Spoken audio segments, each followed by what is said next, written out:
Good morning students. वेद माता गायत्री शिक्षण संस्थान के ऑनलाइन क्लास में स्वागत है आपका।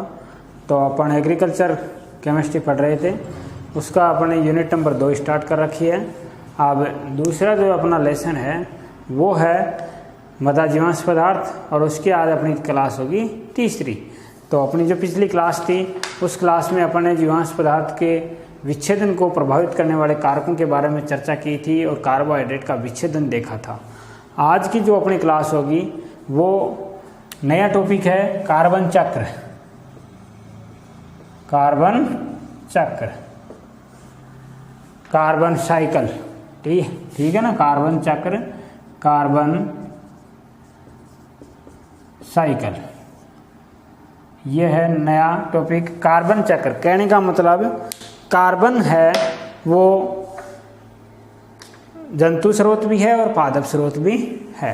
कार्बन एक कार्बनिक पदार्थों का मुख्य अवयव है। कार्बन क्या है? कार्बनिक पदार्थों का मुख्य अवयव है। मृदा के अंदर और बाहर कार्बन तत्वों में होने वाले विभिन्न परिवर्तनों, कार्बन चक्र की परिभाषा क्या हो जाएगी? मृदा के अंदर तथा बाहर, मृदा के अंदर तथा मृदा के बाहर, समझ गए? मृदा के अंदर तथा मृदा के बाहर कार्बन तत्वों में होने वाला, बाहर कार्बन तत्वों में होने वाला परिवर्तन, ठीक है ना। होने वाले परिवर्तनों को सामूहिक रूप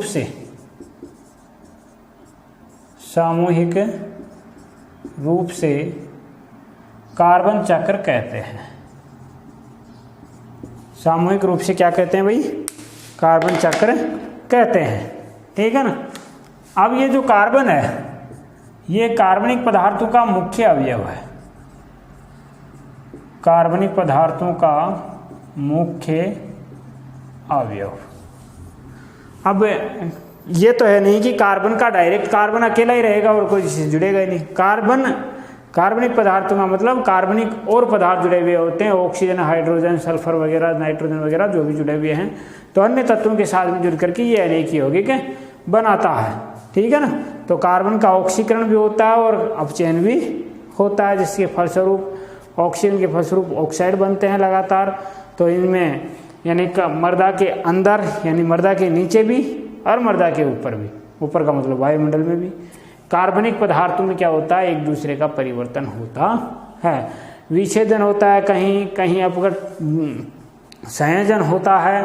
तो इनके फलस्वरूप कार्बनिक पदार्थ एक रूप से दूसरे रूप में, अर्थात कार्बन एक रूप से दूसरे रूप में बदलता रहता है और पुनः प्रारंभिक रूप में आ जाता है। तो कहने का मतलब एक प्रकार से चक्र बन जाता है। इन सभी परिवर्तनों को सामूहिक रूप से कार्बन चक्र कहते हैं। अब कार्बन डाइऑक्साइड मुक्त होती है। कार्बन चक्र के अंदर मुख्य भूमिका कार्बन डाइऑक्साइड की होती है। इसके अंदर कार्बन डाइऑक्साइड मुक्त होती है। तो देखो कार्बन डाइऑक्साइड एक तो है पादप कार्बन, एक तो पादप कार्बन,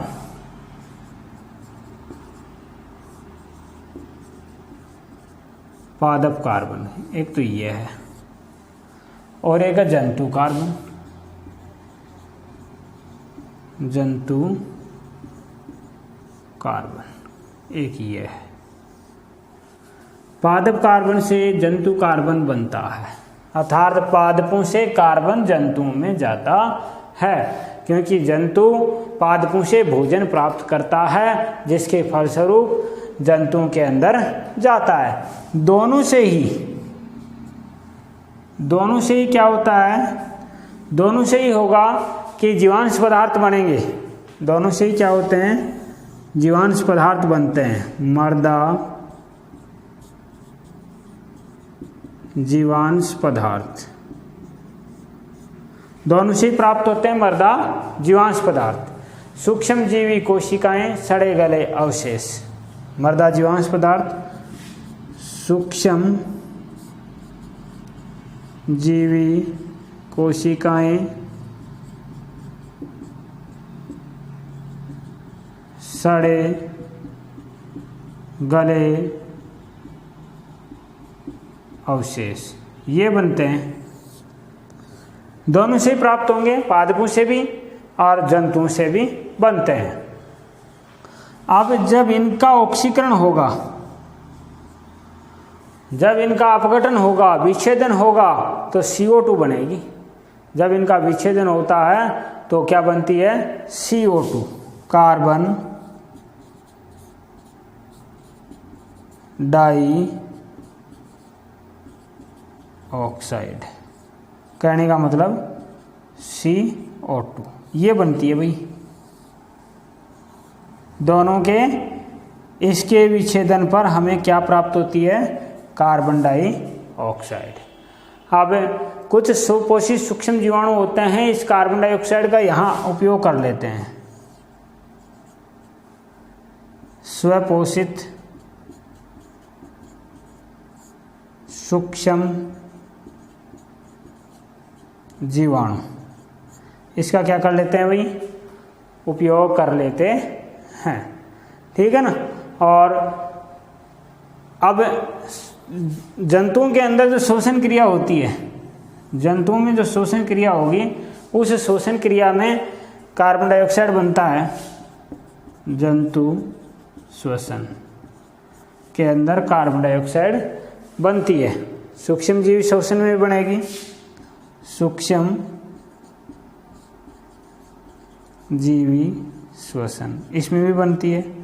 तो जंतुओं के श्वसन से ये कार्बन डाइऑक्साइड प्राप्त हो रही है, वायुमंडल में आ रही है, ठीक है ना। और इस कार्बन डाइऑक्साइड से,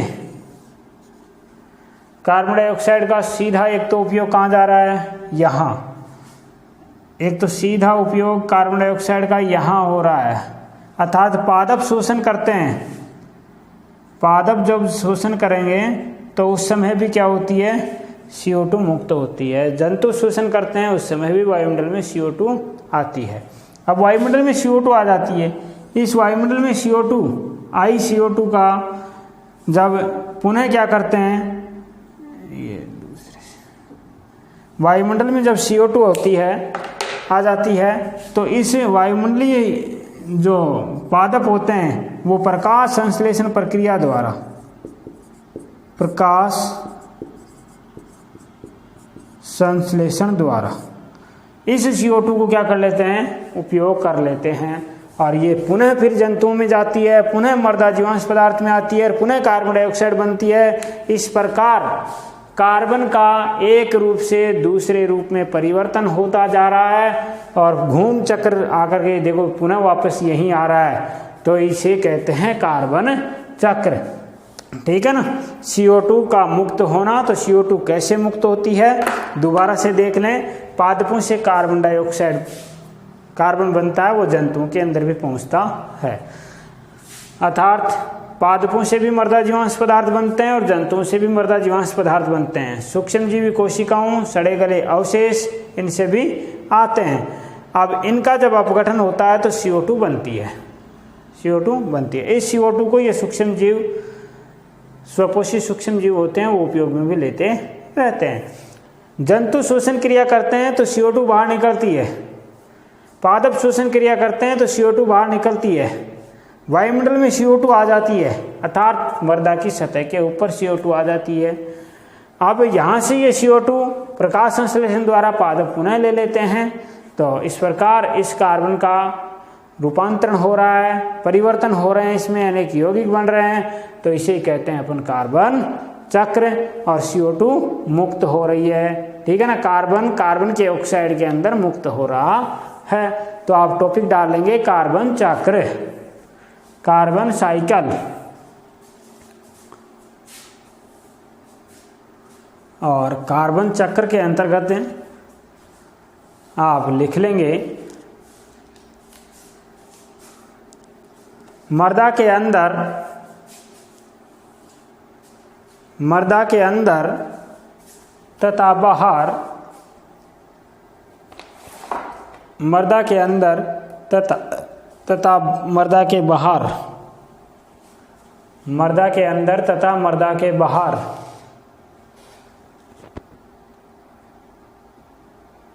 मृदा के अंदर तथा मृदा के बाहर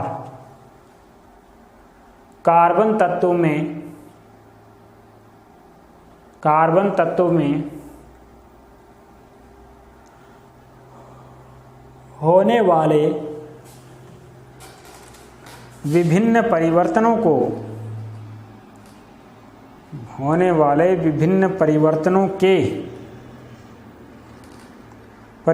को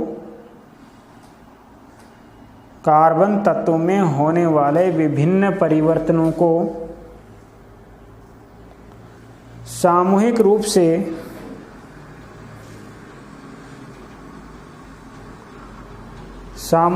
से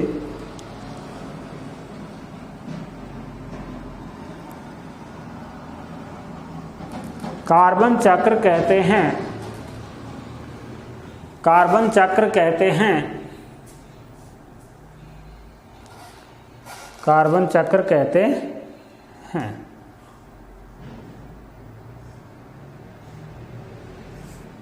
ठीक है, नीचे लिखेंगे कार्बन चक्र की, ये होगी परिभाषा। नीचे लिखेंगे कार्बन सभी कार्बनिक पदार्थों का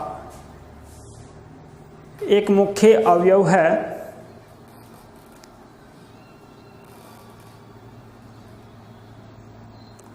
कार्बन सभी कार्बनिक पदार्थों का एक मुख्य अवयव है। नीचे लिखेंगे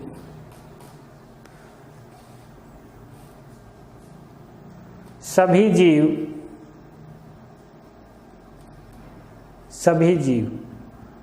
अपनी आवश्यक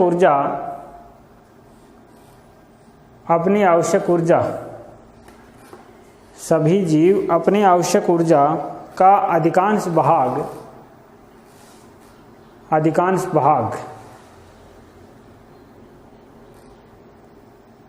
सभी जीव अपनी आवश्यक ऊर्जा का अधिकांश भाग कार्बन के ऑक्सीकरण से प्राप्त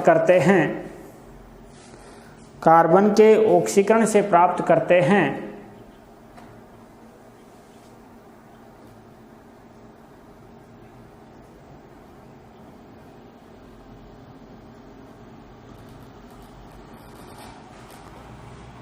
ठीक है, नीचे लिखेंगे अब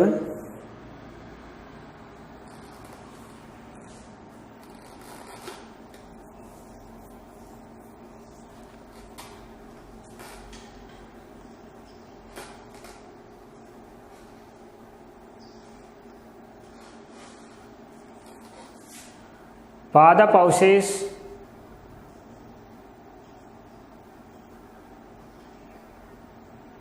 या पादपों से, सॉरी ऐसे लिख लेंगे, पादपों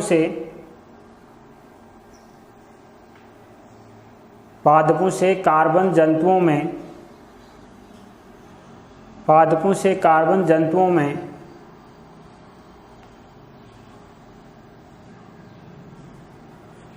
में पहुंचता है।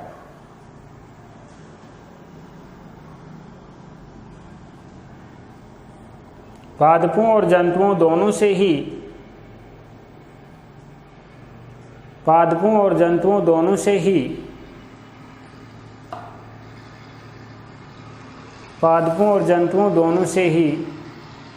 मृदा जीवांश पदार्थ प्राप्त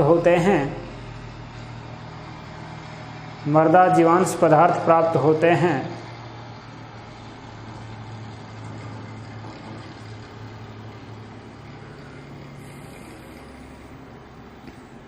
जिनके मृदा जीवांश पदार्थ प्राप्त होते हैं जिनके विच्छेदन पर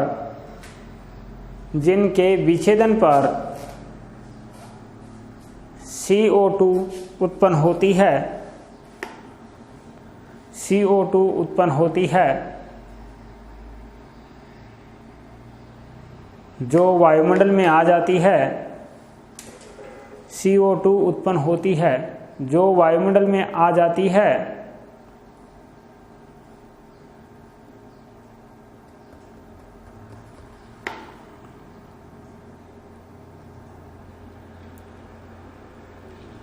नीचे लिखेंगे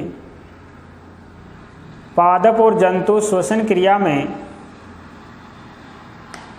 पादप और जंतु श्वसन क्रिया में CO2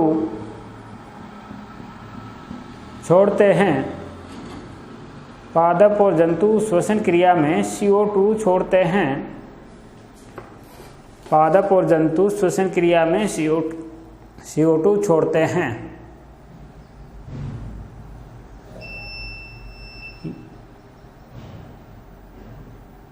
और पादप प्रकाश संश्लेषण क्रिया में,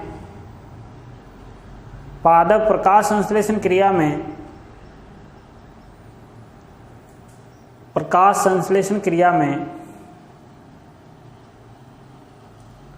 इस CO2 का पुनः उपयोग कर लेते हैं, इस CO2 का पुनः उपयोग कर लेते हैं। पादप प्रकाश संश्लेषण क्रिया में इस CO2 का पुनः उपयोग कर लेते हैं। इस प्रकार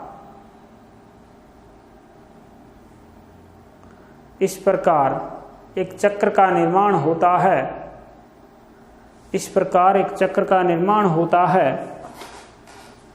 जिसे कार्बन चक्र कहते हैं, जिसे कार्बन चक्र कहते हैं, कार्बन चक्र कहते हैं। अब इस कार्बन चक्र को आप उतार लेंगे, कार्बन चक्र उतार लें आप इसे, इस कार्बन चक्र को पूरे को ना उतार लें। इसका आरेख पूछा जा सकता है कार्बन चक्र का, ठीक है ना। तो आप साफ साफ उतार लें इसे, कहीं कंफ्यूज होने की ज़रूरत नहीं है।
अब नीचे लिखेंगे आप इसमें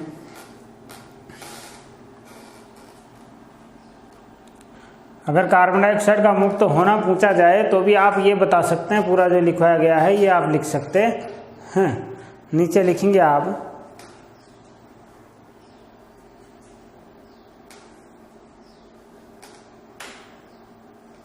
CO2 का महत्व, CO2 का महत्व, टॉपिक डाल लेंगे CO2 का महत्व। और CO2 का मुक्त होना भी इसी में के अंतर्गत आएगा। CO2 के महत्व इसमें लिखेंगे आप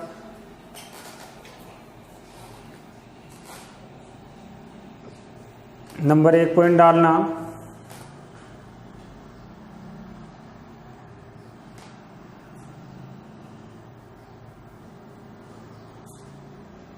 पौधे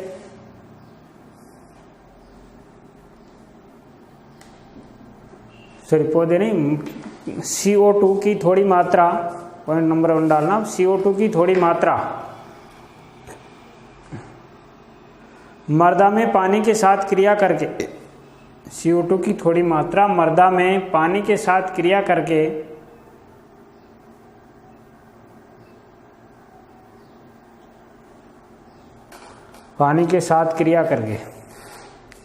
कार्बनिक अम्ल पानी के साथ क्रिया करके कार्बनिक अम्ल, कैल्शियम पोटेशियम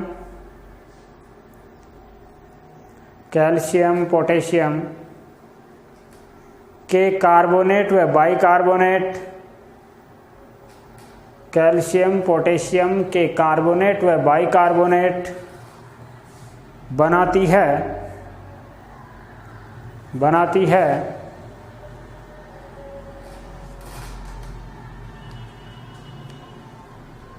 जो जल में विलय होते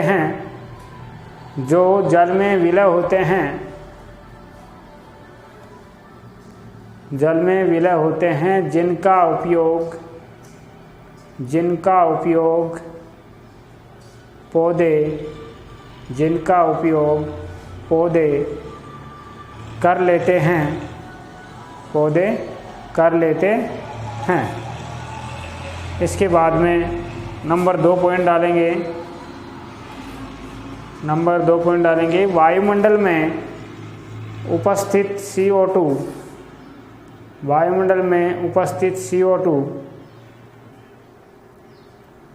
का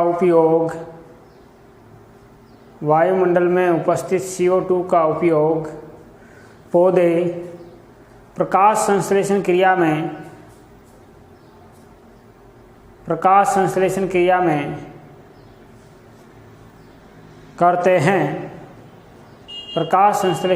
में करते हैं।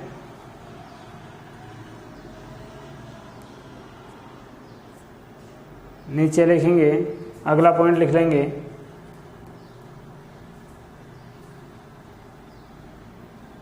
CO2 की कुछ मात्रा मृदा कार्बन के अंतर्गत परिवर्तित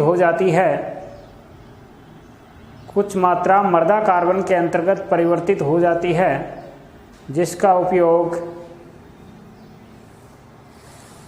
पौधे पोषक तत्वों के रूप में करते हैं। तो ये आपका कार्बन चक्र था। आगे कार्बन चक्र का ये आपको आरेख भी याद रखना है अभी, ठीक है ना। और कार्बन चक्र CO2 का मुक्त होना भी कार्बन चक्र के अंतर्गत ही आता है, तो आपको कहीं डामाडोल होने की ज़रूरत नहीं है।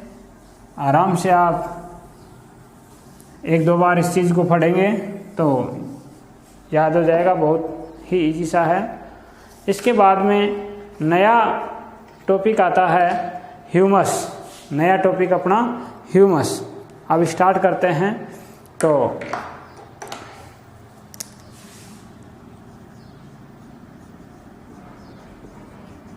ह्यूमस, ठीक है ना, ह्यूमस, ह्यूमस, MUS,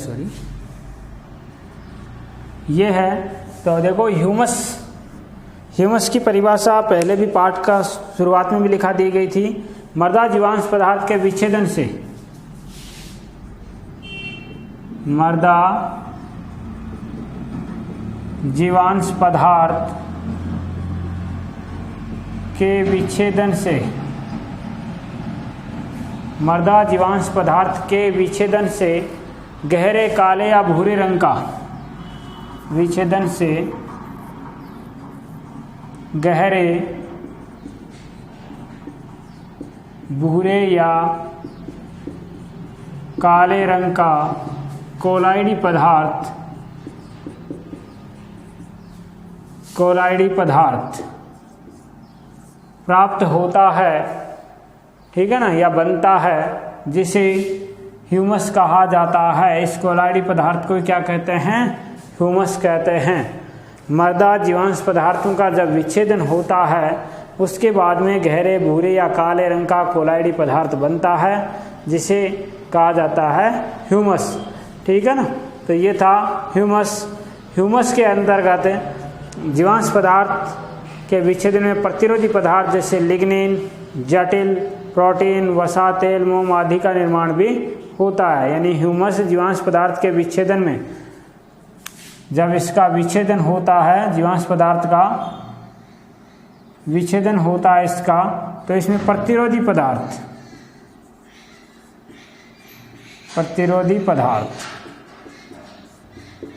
जैसे प्रतिरोधी पदार्थ के अंतर्गत लिग्निन, जटिल प्रोटीन, लिग्निन,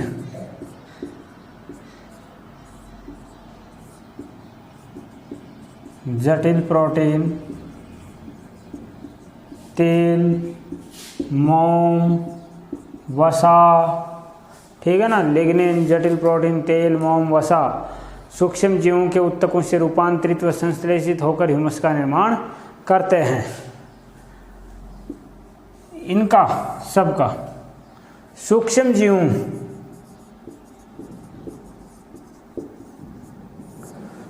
जीवों द्वारा क्या होगा? विच्छेदन, ठीक है ना। सूक्ष्म जीवों के उत्तकों से रूपांतरित, सूक्ष्म जीवों के उत्तकों से रूपांतरित एवं संश्लेषित पदार्थ बनता है, जिसे क्या कहा जाता है? ह्यूमस।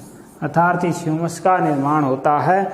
लिग्निन, जटिल प्रोटीन, तेल, मोम, वसा, ये सूक्ष्म जीव अपने उत्तकों द्वारा इनको रूपांतरित करते हैं और संश्लेषित करते हैं, जिससे ह्यूमस का निर्माण होता है। अर्थात इस मृदा जीवांश पदार्थ का जब विच्छेदन होता है तो विच्छेदन इन सूक्ष्म जीवों द्वारा होता है। सूक्ष्म जीव इन पदार्थों को क्या करते हैं? विच्छेदित करते हैं, तोड़ते हैं, रूपांतरित करते हैं, अलग अलग पदार्थों में, नए पदार्थों में बदलते हैं, जिसके फलस्वरूप ह्यूमस का निर्माण होता है, ठीक है। तो ह्यूमिक पदार्थ में 3 प्रकार के अंश पाए जाते हैं। ह्यूमिक पदार्थ,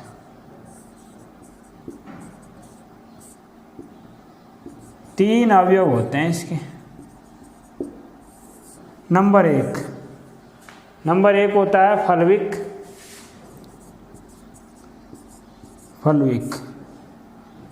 पदार्थ। नंबर 2 होता है ह्यूमिक। नंबर 2 ह्यूमिक, फलविक अम्ल, अम्ल लिखना है। 3 प्रकार के अवयव होते हैं, फलविक अम्ल, ह्यूमिक अम्ल,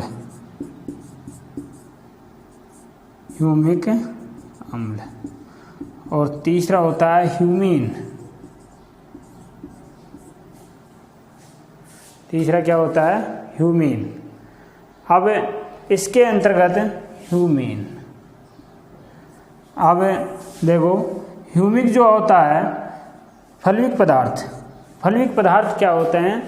फलविक पदार्थ होते हैं अम्ल, जल अम्ल और क्षार में अधिक घुलनशील, यानी जल, अम्ल और क्षार में अधिक घुलनशील। अधिक घुलनशील, जल अम्ल क्षार में अधिक घुलनशील। पीले से भूरे पीले रंग के पदार्थ होते हैं। रंग कैसा होता है इनका? पीला या फिर भूरा पीला रंग, ठीक है। ये ह्यूमिक अम्ल होते हैं, ये केवल क्षार में ही घुलनशील होते हैं। ये क्या होते हैं? केवल क्षार में ही घुलनशील। इसके बाद में ये गहरे काले या भूरे रंग के होते हैं, गहरे काले या भूरे रंग के, ठीक है। और ये जो ह्यूमिन होता है ये अघुलनशील पदार्थ होता है। ह्यूमिन होता है, ये क्या होता है भाई? अघुलनशील पदार्थ, ठीक है। तो आप टॉपिक डालेंगे आप ह्यूमस। टॉपिक क्या डालेंगे? ह्यूमस। ह्यूमस के अंतर्गत लिखेंगे मृदा जीवांश पदार्थ के विच्छेदन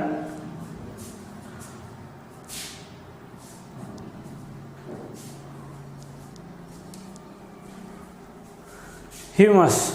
ह्यूमस की परिभाषा लिखेंगे मृदा जीवांश पदार्थ के विच्छेदन से, मृदा जीवांश पदार्थ के विच्छेदन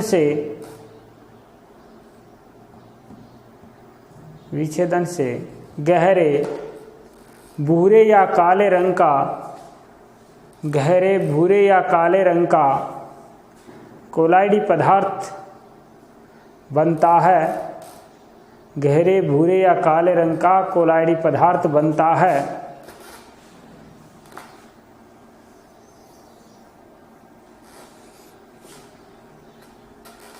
भूरे या काले रंग का कोलाइडी पदार्थ बनता है, जिसे ह्यूमस कहते हैं, जिसे ह्यूमस कहते हैं।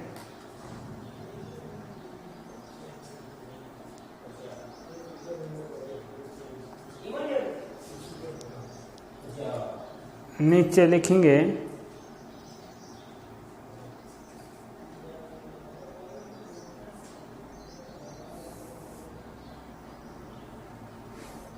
ह्यूमस, नीचे की लाइन में ह्यूमस जीवांश पदार्थों के विच्छेदन में, ह्यूमस जीवांश पदार्थों के विच्छेदन में प्रतिरोधी पदार्थ, ह्यूमस जीवांश पदार्थों के विच्छेदन में प्रतिरोधी पदार्थ, जैसे ह्यूमस जीवांश पदार्थों के विच्छेदन में प्रतिरोधी पदार्थ, प्रतिरोधी पदार्थ जैसे लिग्निन,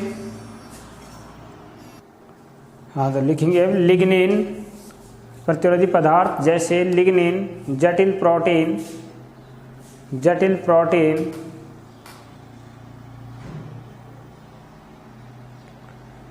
तेल मोम वसा,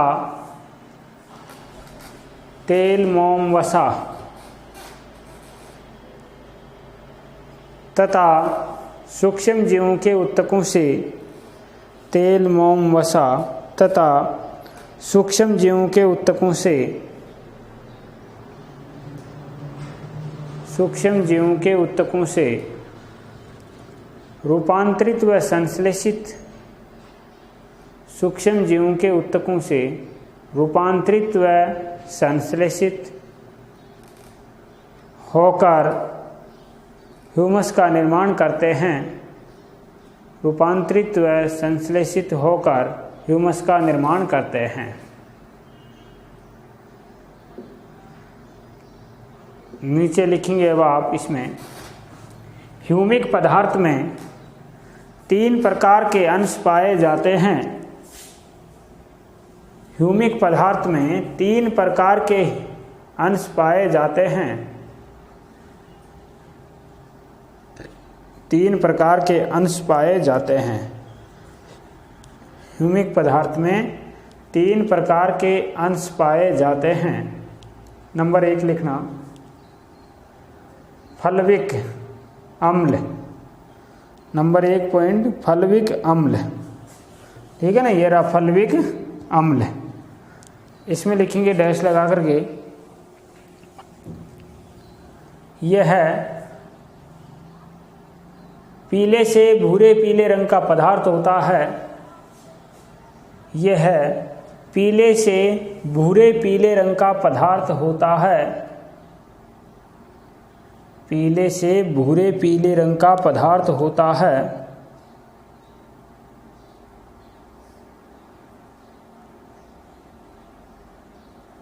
यह जल, अम्ल, क्षार, यह जल, अम्ल, क्षार में अधिक घुलनशील होता है। जल, अम्ल, क्षार में अधिक घुलनशील होता है। यह जल, अम्ल, क्षार में अधिक घुलनशील होता है।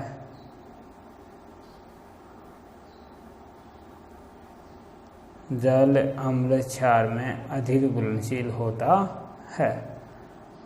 नंबर 2 पॉइंट डालेंगे, ह्यूमिक अम्ल। ह्यूमिक अम्ल, ठीक है ना, ह्यूमिक अम्ल। दूसरा पॉइंट है अपना ह्यूमिक अम्ल। इसमें लिखेंगे यह गहरे भूरे से काले रंग का पदार्थ है। यह गहरे भूरे से काले रंग का पदार्थ है।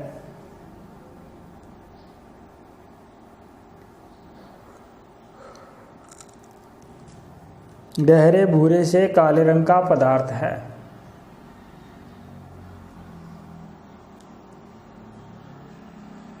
यह केवल क्षार में घुलनशील है। यह केवल क्षार में घुलनशील है। केवल क्षार में घुलनशील है। अब आगे नीचे लिखेंगे नंबर 3 पॉइंट, ह्यूमिक पदार्थ, ह्यूमीन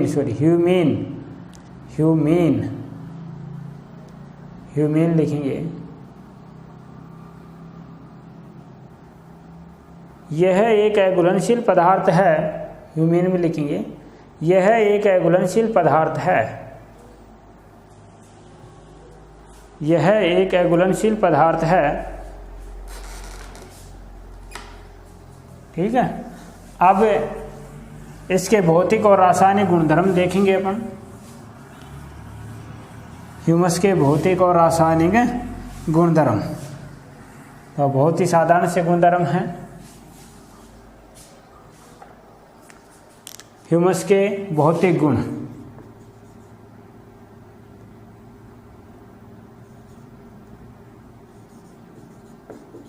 ह्यूमस के भौतिक गुण, भौतिक गुण तो भौतिक गुणों के अंतर्गत गहरे भूरे रंग का जटिल पदार्थ है।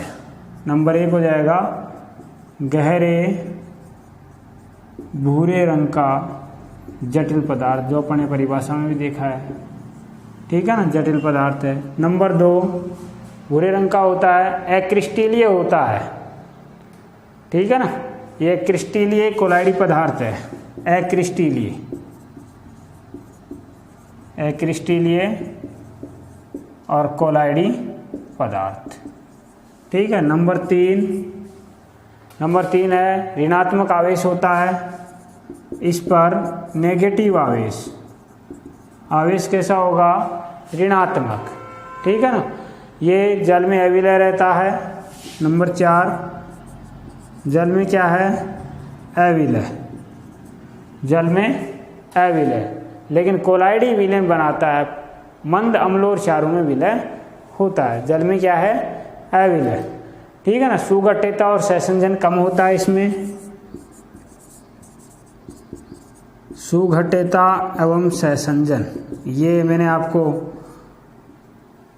फर्स्ट जब चैप्टर पढ़ाया था, पहली क्लास थी अपनी ऑनलाइन क्लासों के अंतर्गत, तब बताया था कोलाइडी विलयन में सुगठिता और सहसंजन क्या होता है, कम। ठीक है ना, सुगठिता और सहसंजन जल धारण क्षमता अधिक होती है, जल धारण क्षमता अधिक, क्या भाई, जल धारण क्षमता ज़्यादा होती है। ठीक है ना, और फूलने और सिकुड़ने का गुण भी होता है इसमें, फूलने व सिकुड़ने का गुण होता है, और जलग्राही होता है। ठीक है ना, जल को अवशोषित कर लेता है, जलग्राही होता है। अम्लीय होता है ये। तो पहले आप भौतिक गुणधर्म लिखेंगे, इसके टॉपिक डालेंगे ह्यूमस के भौतिक गुण। और नंबर 1 यह है गहरे भूरे रंग का, यह है गहरे भूरे रंग का जटिल पदार्थ है। लिख लेंगे, यह है गहरे भूरे रंग का जटिल पदार्थ है, गहरे भूरे रंग का जटिल पदार्थ है।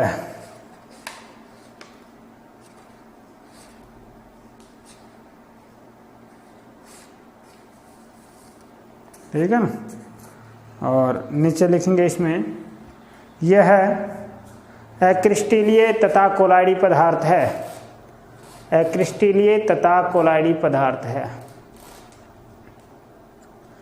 अक्रिस्टलीय तथा कोलाइडी पदार्थ है। नीचे लिखेंगे, इस पर ऋणात्मक आवेश होता है, इस पर ऋणात्मक आवेश होता है। ठीक है ना, तो आवेश की बात की जाए तो ऋणात्मक आवेश होगा, इस पर ऋणात्मक आवेश होता है, यह अम्लीय होता है तथा यह अम्लीय होता है। अगला पॉइंट लिखेंगे, यह जल में अविलय, जल में अविलय रहता है, जल में अविलय रहता है,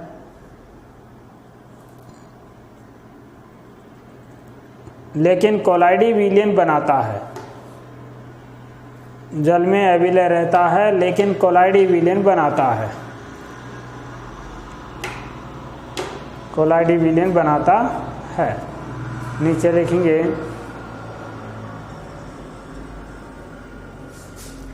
यह इसमें सुघट्यता व सहसंजन, सुघट्यता व सहसंजन कम होता है, सुघट्यता व सहसंजन कम होता है,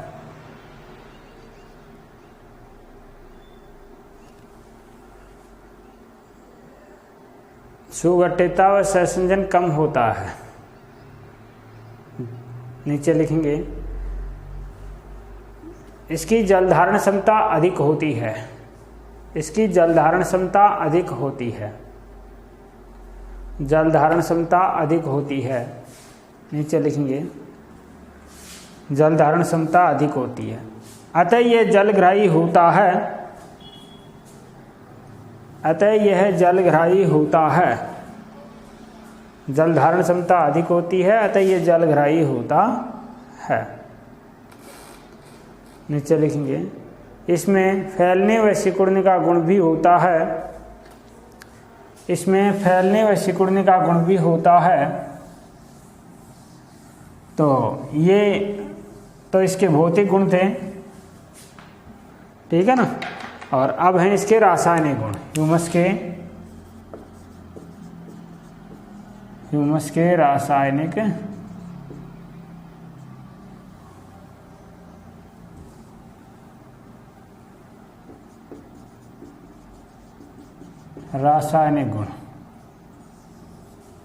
ह्यूमस के रासायनिक गुणों के अंतर्गत नंबर 1 भाई, ह्यूमस में कौन कौन से पदार्थों की मात्रा, कार्बन होता है, ये 55 से 60% तक होता है। कार्बन 55 से 60% तक, हाइड्रोजन 4 से 5% तक होता है, ऑक्सीजन 35 से 40%, 35 से 40%, नाइट्रोजन 3 से 4%, ठीक है ना, नाइट्रोजन 3 से 6% सॉरी पाई जाती है। फास्फोरस, सल्फर, लोहा आदि भी पाए जाते हैं। फास्फोरस भी पाया जाता है, सल्फर भी पाया जाता है, लोहा ये भी पाए जाते हैं इसमें, ठीक है ना। कार्बन नाइट्रोजन का जो अनुपात होता है इसमें, कार्बन अनुपात नाइट्रोजन, ये जो अनुपात होता है, ये अनुपात इसके अंतर्गत लगभग आइडियल होता है, लगभग 10:1, यानी 10:1। कार्बन के 10 भाग और नाइट्रोजन के 1 भाग होता है। इसकी धनायन विनिमय क्षमता, औसत धनायन विनिमय क्षमता, औसत धनायन विनिमय क्षमता, ये होती है 200 सेंटीमोल प्रति 200, यानी कहने का मतलब 100 से 300 के बीच में होती है। सेंटीमोल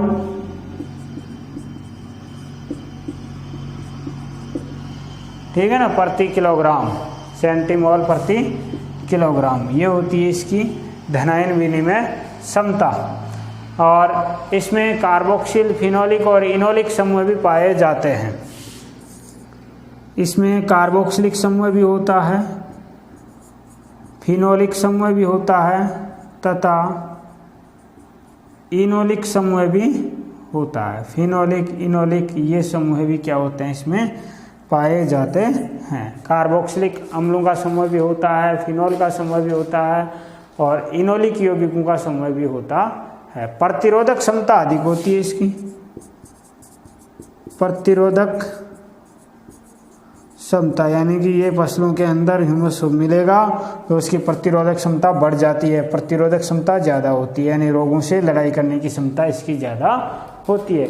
हाइड्रोजन पेरोक्साइड द्वारा ह्यूमस का ऑक्सीकरण आसानी से होता है और H2O2 द्वारा, हाइड्रोजन पेरोक्साइड इसके द्वारा ऑक्सीकरण इसका क्या होगा, आसानी से, ऑक्सीकरण आसानी से होता है। तो ये थे इसके रासायनिक गुणधर्म। तो आप लिख लेंगे, पहला पॉइंट डालेंगे रासायनिक गुणों के अंतर्गत ह्यूमस में कार्बन, आगे इसके संगठन में भी आएगा, ये संगठन में एग्जिट मान आएंगे।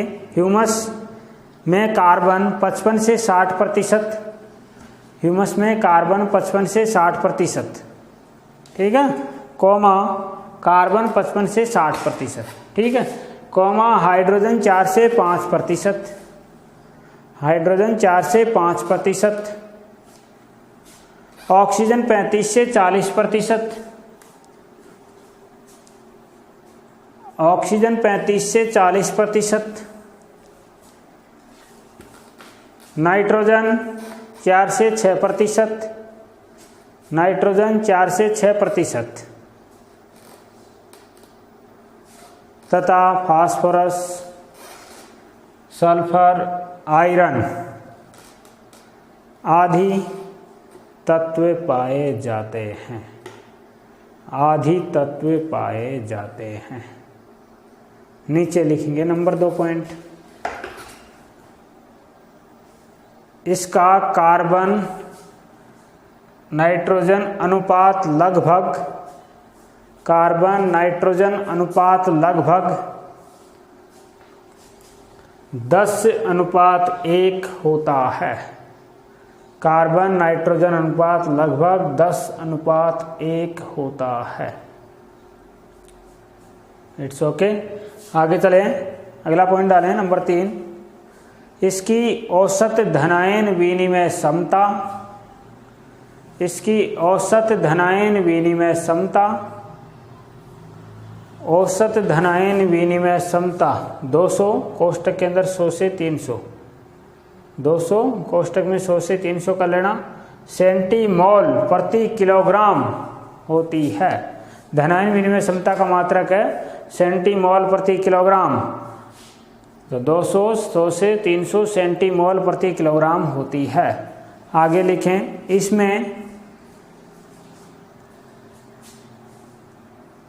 इसमें प्रमुखतया या मुख्यतः, इसमें मुख्यतया कार्बोक्सिल समूह है।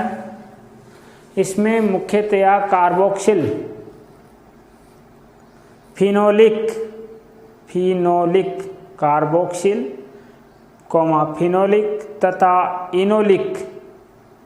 इनोलिक समूह पाए जाते हैं। कार्बोक्सिल, फिनोलिक तथा इनोलिक समूह पाए जाते हैं। नीचे की लाइन में लिखेंगे अब आप इसकी, अगला पॉइंट, इसकी प्रतिरोधक क्षमता अधिक होती है। इसकी प्रतिरोधक क्षमता अधिक होती है। प्रतिरोधक क्षमता अधिक होती है। ठीक है। नीचे की लाइन में लिखेंगे अगला पॉइंट, हाइड्रोजन पेरोक्साइड कोष्टक में लिख लेना भाई H2O2। हाइड्रोजन पेरोक्साइड का सूत्र है H2O2, ठीक है ना। H2O2 द्वारा ह्यूमस का ऑक्सीकरण आसानी से होता है। H2O2 द्वारा ह्यूमस का ऑक्सीकरण आसानी से होता है। H2O2 द्वारा ह्यूमस का ऑक्सीकरण आसानी से होता है। तो ये है ह्यूमस का रासायनिक गुण, भौतिक गुणों के बारे में चर्चा कर लिए। ह्यूमस की परिभाषा, इसके बारे में चर्चा कर ली अपन ने। कार्बन चक्र के बारे में आज की क्लास में अपन ने चर्चा की है। CO2 का मुक्त होना, CO2 के महत्व इसी के अंतर्गत आते हैं, कार्बन चक्र में ही। कार्बन चक्र का अपने आउट ऑफ डायग्राम देख लिया है। अब आप आज की क्लास में अपन इतना ही पढ़ेंगे। नेक्स्ट जो क्लास होगी उसमें अपन ह्यूमस का निर्माण देखेंगे, ह्यूमस का संगठन देखेंगे और प्रभावित करने वाले इसके कारक वगैरह भी देखेंगे। तो ये आप नियमित रूप से क्लास में जुटे रहें और रिवीजन करते रहें। ये धन्यवाद।